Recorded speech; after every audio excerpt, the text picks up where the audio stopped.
Hello! Today we are going to be the voice inside someone's head. Wah, wah, wah, wah, wah, wah, wah. Let me show you. Ta-da! It's just like I said, isn't it?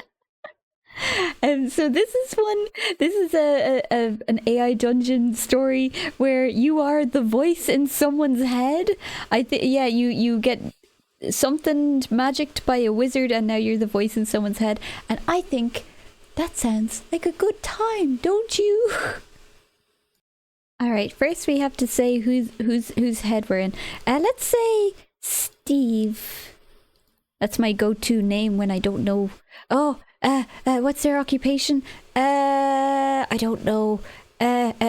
Programmer, because that way I can mess with them, because they'll be like, say they're in their home and they're trying to like rubber ducky, but then I'll talk back as the rubber ducky. Describe your personality: arrogant, compassionate, haughty, silly. Mus. I am Mus.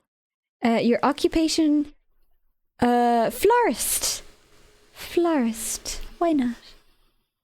You're someone. What's your someone's age? He is, let's say 25, because that's my age. Describe that someone you should start with. He has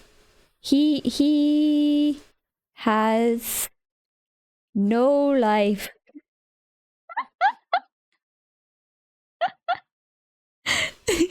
Sorry, Steve.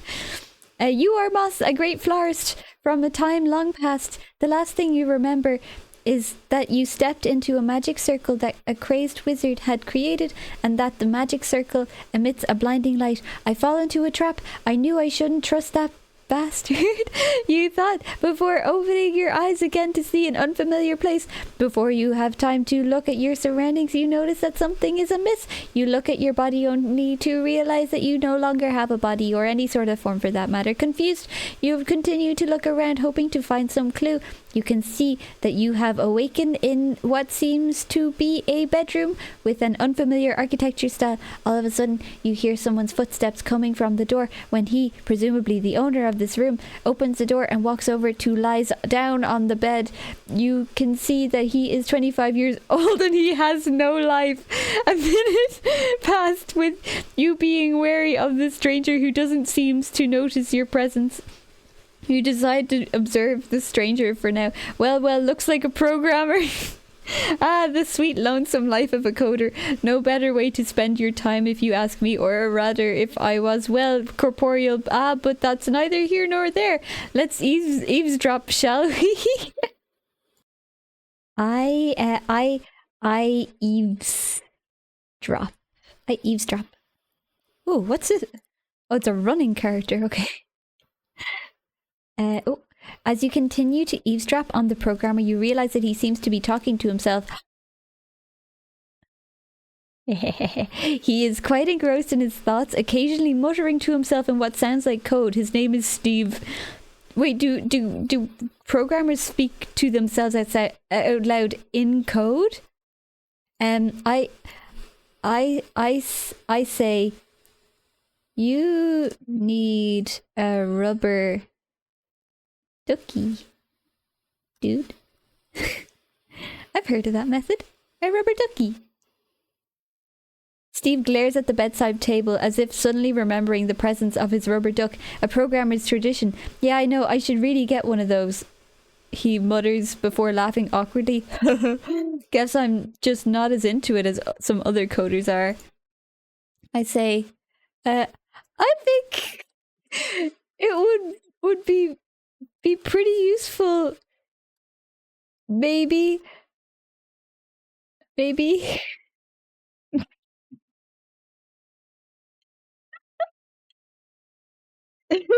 Steve looks at the duck again, considering your advice. I mean, I guess it couldn't hurt. Sometimes it's nice to talk things out, right?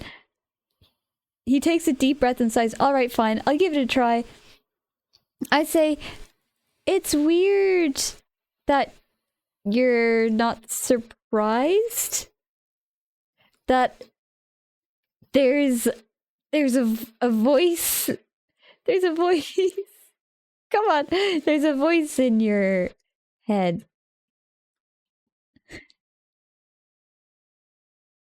Steve shrugs. Well, to be honest, I've been working on some pretty strange projects recently. Alien technology, artificial intelligence, you know, the usual. The usual stuff. So hearing voices in my head doesn't seem too out there compared to what I'm used to. He chuckles softly. Tell me about the aliens. Steve perks up at the mention of aliens. Oh, right. Well, most of the stuff I've been working on is highly classified, but I can tell you that it's definitely intriguing. Well, I'm not going to tell anyone, Steve. I'm in your head. You don't have to keep secrets. I'm in your head. We've managed to decipher some of their code and reverse engineer their technology. Ooh, what technological advancements do they have that we don't? Question mark.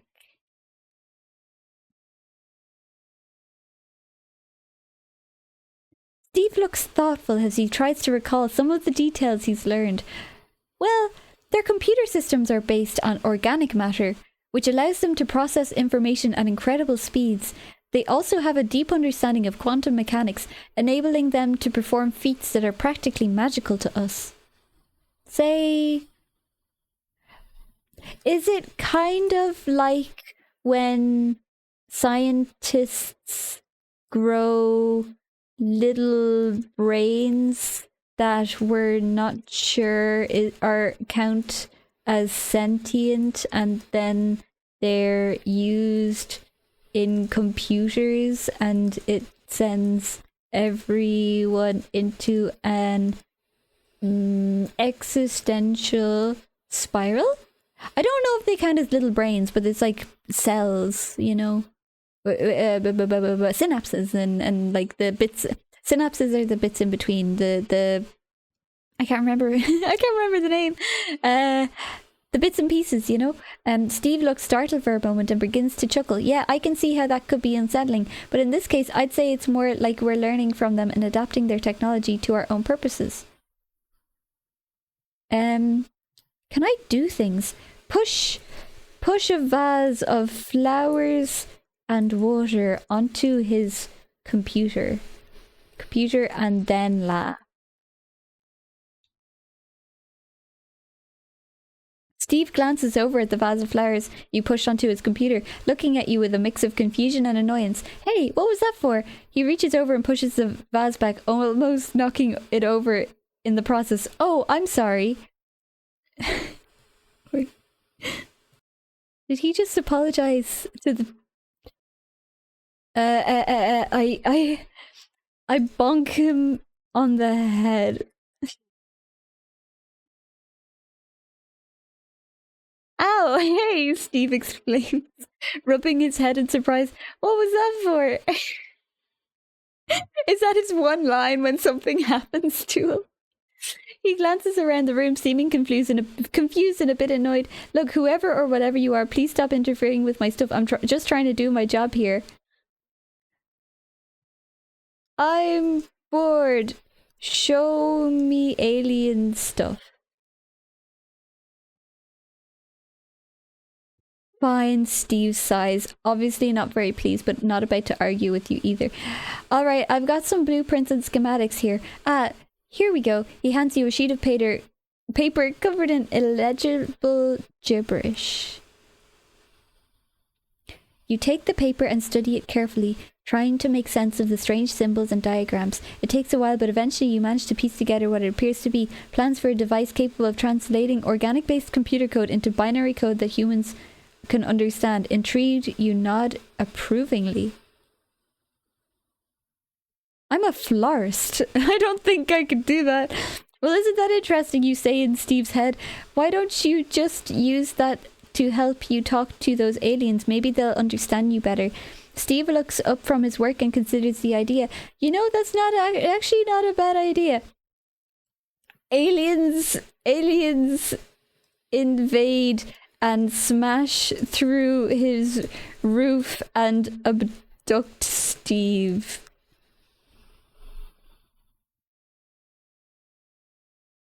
Moss, Ooh, did I really just cause all that? Wow, Moss is one powerful ghost. Ah ha ha ha. Just joking. Steve, calm down, kiddo. Those aliens probably just wanted to say hi and ask how you've been doing with their tech. Well, you begin twirling a strand of your hair around your finger. If you ever need someone to talk to while you work, well, I'm here, you grin widely, bobbing up and down playfully. I'm a great listener. What? See aliens abducting Steve.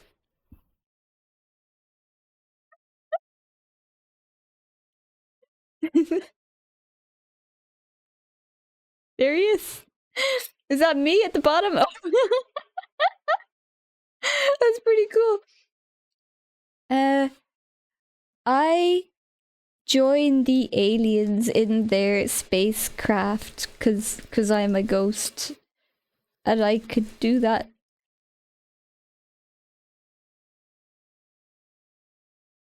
Oh, I'm sorry, Steve exclaimed. I didn't mean to. Oof. Suddenly he's pulled away by an unseen force and flung across the room, crashing into a wall with a loud thud. Dazed, he looks around, his eyes narrowing in suspicion. Why does he keep apologizing? He's like such a wimp. He really does. Like, bad things are happening to him and he's like, oh, I'm sorry. Like, Steve, stand up for yourself.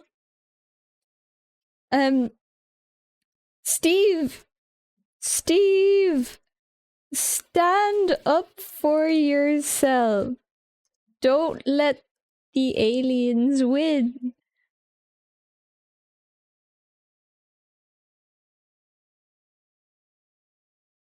Amos? Amos? Steve manages to wheeze out between ragged breaths. I think they just abducted me. You might want to back off. They just abducted you, Steve.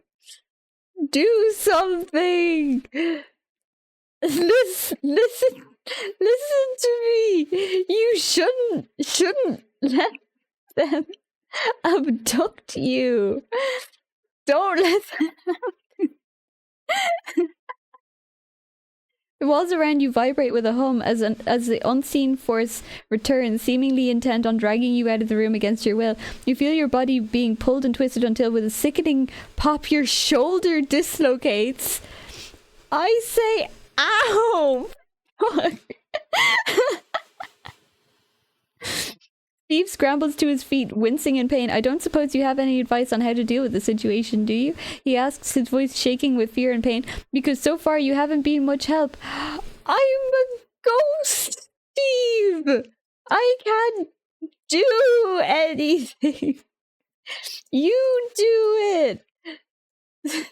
Do something, Steve. Stop.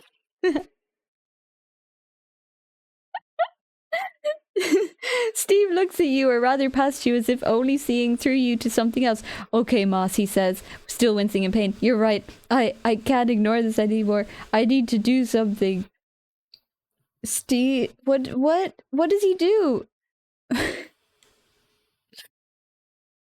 With a determined look in his eyes, Steve staggers towards the computer. I know what I have to do, he mutters under his breath. Just give me a minute. He begins typing furiously on the keyboard, his eyes darting back and forth between the screen and the door through which the aliens presumably entered. Alright. Almost immediately, the room is flooded with a blinding white light as Steve hacks into the aliens' communication system. Got it, he exclaims, throwing his hands up in triumph. I've got control over their ship now.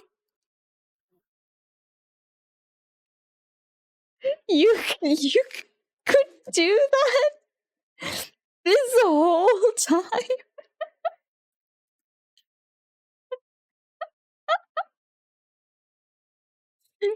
As the light fades and your vision returns to normal, you stare at Steve in shock. You could have done that this whole time, you ask incredulously. Well, I didn't know for sure until just now, Steve says, swallowing hard.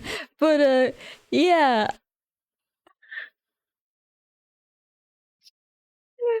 Believe in yourself, Steve. Don't Don't live life like this. Reach for the stars, but after the aliens are gone, maybe.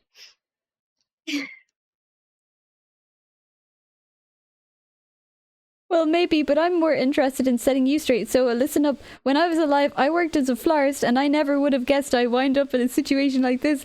You're smart, Steve. You know what you're capable of. You grin, suddenly looking rather sheepish. Thanks, boss. You know, it feels weird to hear that from you, but hey, you're not so bad for a ghost. With a sigh, he leans back in his chair. I guess I just need to start trusting myself more. You're being abducted by aliens, Stephen. Do something about it. Hey, are those aliens still here?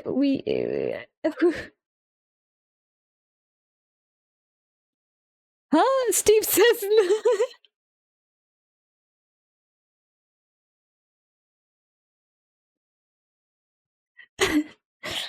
Huh? Steve says, looking over his shoulder. Oh, they're still here, all right. The ship is just outside playing hide and seek with our radar. Luckily, they can't exactly walk through walls or doors or anything like that. For now, it looks like we're safe.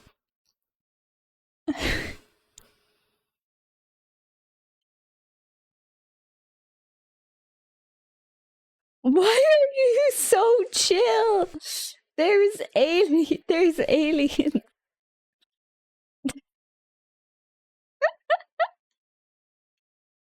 Well, they're a long way from the Roswell days, boss. Those aliens are way more advanced than that. They probably couldn't hurt us even if they wanted to. He pauses, grinning sheepishly, or at least I'm hoping that's the case. You don't know that for sure. I use my ghost powers to go on the alien spacecraft and say hi to the aliens because Steve is annoying me. He's too chill. He's got to get some oh, you're a silly goose, Moss. And your ghost powers don't work that way. You can't just teleport yourself from the confines of one area to the next like that. Oh yeah, okay. But while you can't go join the aliens on their ship, you can't help but feel a strange urge to stay nearby. Steve, I want to go on the spaceship, but I think you need to go there first, so I can go there. So please go on the spaceship.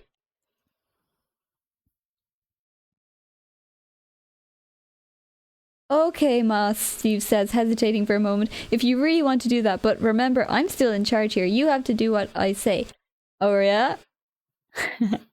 Steve goes on the spaceship. Is that right, Steve? Who's the true god here? Don't worry, I'll make sure you stay safe. Oh, thank you, Stephen. Thank you, Steve. Sorry, I was making fun of you. Thanks. Take a moment to process, then crosses arms and pouts playfully. But don't stay too long, okay? Ghosts can get lonely too, you know. What?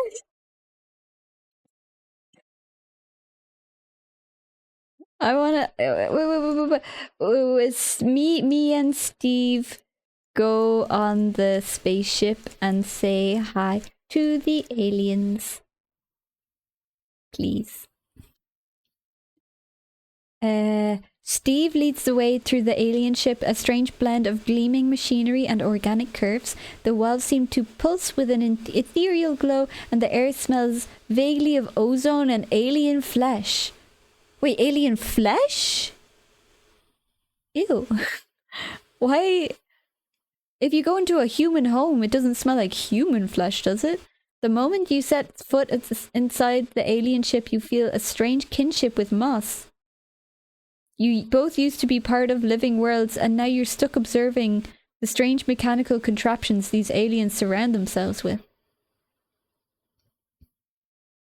You and Moss hang back a little, watching as Steve interacts with the aliens. It's clear he's impressed by their technology and intelligence, and the aliens seem to be treating him like some kind of celebrity. Despite this, you can see the worry in his eyes. He's not quite sure how much to trust him. I say, Steve, tell the aliens I say hi. You better tell them. Moss says hi, you repeat carefully, unsure how the aliens will take this. Steve glances over at you, expression unreadable. The aliens appear to understand, nodding politely and acknowledging your presence with what could almost be described as warmth. Aww! Aww! The aliens like me! They continue to engage with Steve, asking him questions about Earth and humanity. I say, oh, whoops, wrong button, oopsies. You suddenly feel a surge of confidence and decide to take the initiative. Pushing your way forward, you approach the aliens and say, hi, I'm Ghost Steve. Moss couldn't really come up with a good name for me, so yeah. You wave awkwardly. I'm catching strays. Are you serious? I say, hey, Ghost Steve, go fuck yourself.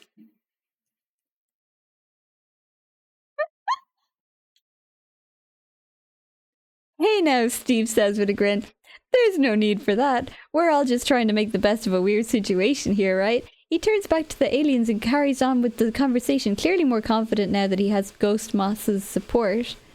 I say, hey, Steve, tell the aliens your butt smells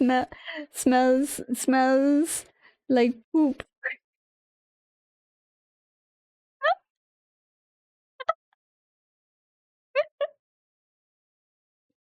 Why doesn't Steve listen to me? Hey now, Moss. Steve says reproachfully, that's not very nice, and it's true, aliens aren't here to insult us. We're here to find out more about each other, so let's just act like adults, okay? The aliens turn evil and kill Steve.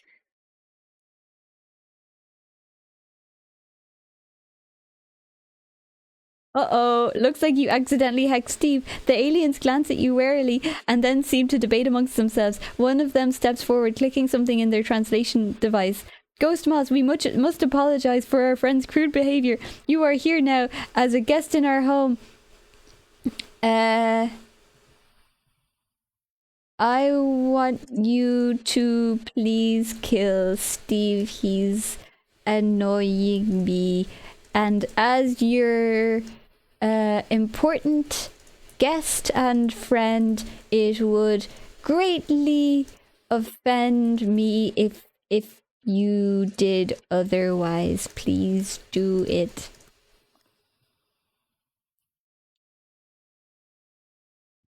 The aliens pause, apparently thrown off by your unusual request. After some more whispering, one of them tentatively asks, you wish for your companion's surrender as a gift? Their expression suggests that they're not entirely sure if they understood you correctly. Steve is opinionated. The aliens evaporate Steve.